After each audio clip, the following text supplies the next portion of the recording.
So what is up, guys? Nick here, helping you to master your technology. Welcome to my 5 best phones of 2019. Now, when I say 5 best phones, I'm saying my personal experience, my subjective take, but I've used all of these phones, and I'm gonna go ahead and share with you in sequential order, number 5 to number 1. We're gonna begin with number 5, but a quick disclaimer: the Google Pixel 4 XL was sent out here by Google as a gift from Google, but this is not a paid sponsored video, anything like that. And another disclaimer, the OnePlus 7 Pro will be on this list as well. This phone was sent out for review purposes by OnePlus themselves. So at number 5 is the Google Pixel 4 XL. Now, the reason this slots in at number 5 is because it didn't quite do enough to beat all the other contenders on this list, but it still had a very smooth and beautiful 90 hertz display, which you could, you had to go in developer options to force it all the time. But once you did,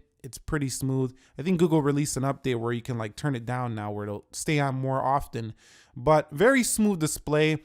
The cameras were great as well. I mean, they weren't the best for videography, and Google didn't decide to put in 4K 60/24. I don't know why. Please put it in the next Pixel. I don't care. It's definitely a needed feature when every other competitor has it. So didn't like the video portion that much, but I do love the photography. It's very good. You just snap a photo. AI works really great. It has that motion sense feature, which allows you to go ahead and swipe your hand through it to go through tracks and things like that. And the unlocking is pretty amazing for an Android phone. And I think it overall has a nice design. It's a pretty flat display, nice matte sides here, kind of like that back of the iPhone 11 Pro series with that frosted feel on the back. And it does have no notch, no cutouts, nothing like that. So thumbs up for Pixel 4 XL. It goes in at number 5, and realize that every phone on this list are all great phones. It's just they're going in sequential order. So this is the 5th best on this list. So at number 4 is the Galaxy S10 Plus. Now, man, is this a fantastic phone right here. Such a beautiful display. And really, I gotta say that no matter what you're doing on this phone, it's plenty snappy. And this is not the Samsung of old where you would get lag and stuff like that. It just doesn't happen here with the Snapdragon 855. This is one of the early beasts of 2019. It came out a lot earlier than a lot of other phones, as is the S11, probably going to come out with the 865 before most of the other phones do launch.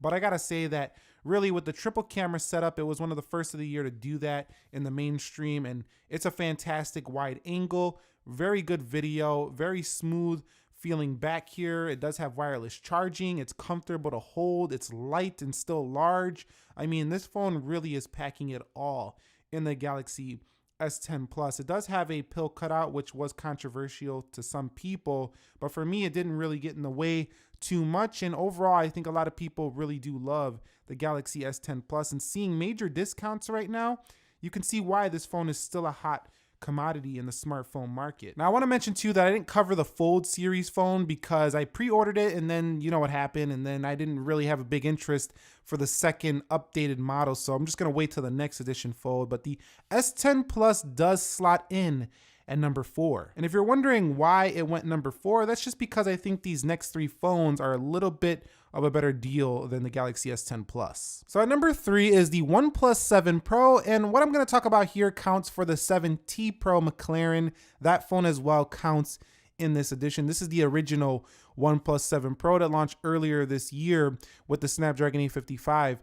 But the reason this is because I just think it pushed the boundary a little bit more than the Galaxy S10 Plus. With this pop-up camera, it was just a lot different than what you've seen on the market. Now you see other phones, a lot of other phones with this, but it was just different. It was unique for a smartphone like this, not a foldable phone. It was just new, and I just really enjoyed that with the OnePlus 7 Pro. I also enjoy how this phone has a very smooth 90 hertz display as well. Like the Pixel 4, it had it first, and it's always on 90 hertz if you want it. And finally, OnePlus decided to put in a very sharp display here for the OnePlus 7 Pro, which means that no longer are you stuck with just a 1080p option for this panel. So that was really nice. This has a QHD plus display. And not only that, This phone also looks pretty nice and didn't have a very greasy back. It has this frosted glass back here so you don't get fingerprints all over it, and a triple camera on this phone. And the best thing about this phone altogether was the price point. It was way less than the competitor, the Galaxy S10 Plus at the time, and it's still less than other competitors on the market, and it's very fast. So OnePlus has a great update cycle too. There's a lot of software support for this phone, and overall I just found it to be a little bit more enjoyable to use than that of the Galaxy S10 Plus. Although there is a big argument that there's so much more features on that phone, I'm throwing the OnePlus 7 Pro in at number 3. So at number 2 is the Samsung Galaxy Note 10 Plus. Wow, this phone is an absolute beast. I don't like that it got rid of the headphone jack and the heart rate monitor, but there is so much about this phone to really love. I mean, a very large display, not quite as curved as the Galaxy series, a super light but huge display, bigger than most phones on the market in terms of its actual sheer size. S Pen, which still separates the Note 10 Plus from a lot of other smartphones on the market. The ability to put this phone onto a monitor with a keyboard, with DeX, making this phone a little laptop if you want it to be, or a little desktop in your pocket. Multitasking is fantastic. The hardware on here is just all around across the board very good, and Samsung is updating this to the One UI 2.0. I haven't seen my update yet on the members app. I've still been checking, but I haven't got it just yet here in the US. Overall, there's just a lot to love about the Note 10 Plus, especially the 4 cameras on the rear with the time of flight sensor allowing you to blur background video.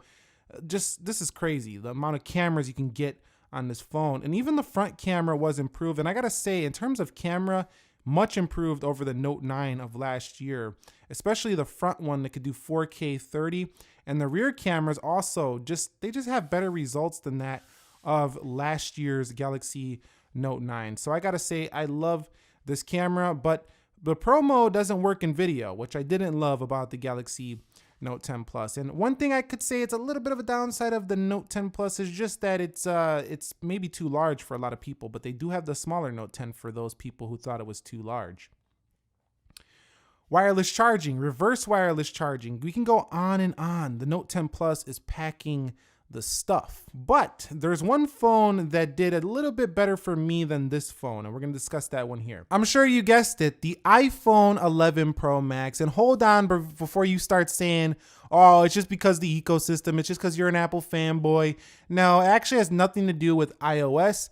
It really has nothing to do with the ecosystem for me. It comes down to the hardware on this phone, and for me it did a better job than the Note. Last year I picked the Galaxy Note 9 as my favorite phone of last year, so I'm not really caring about, you know, specific brands. It's just who has the best hardware for me. And with the iPhone 11 Pro Max, Apple decided to really step it up with their camera game, especially in video. Always doing well here, but it's even better this year. In the wide angle video, it looks fantastic as well on here. I really love having this phone in my pocket for when I want to take pictures and video, and that's a huge separator because while I love the Galaxy Note 10 Plus, I find the focus better on here. I find the night mode a little bit better on here. I also find the video better on the iPhone, and the applications for video editing and photo creation and video creation are a little bit better here for the iPhone.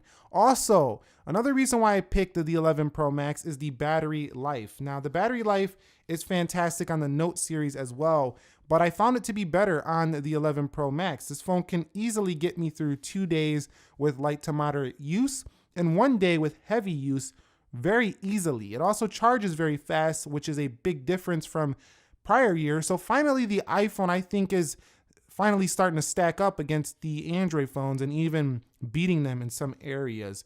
But for me, it was never iOS. It was just, I thought the hardware performed better for me this year on the 11 Pro Max, specifically the battery and the camera of this phone. So whether you like Apple or not, if you're being objective, the battery life is a boss on this phone. And so are the cameras. Let's take the Apple logo out, and still you have a fantastic camera. So that's it, guys. These are the 5 best phones of 2019 in my personal experience. I purchased all of these phones except for these two. Google sent this one out for review. So did OnePlus for review.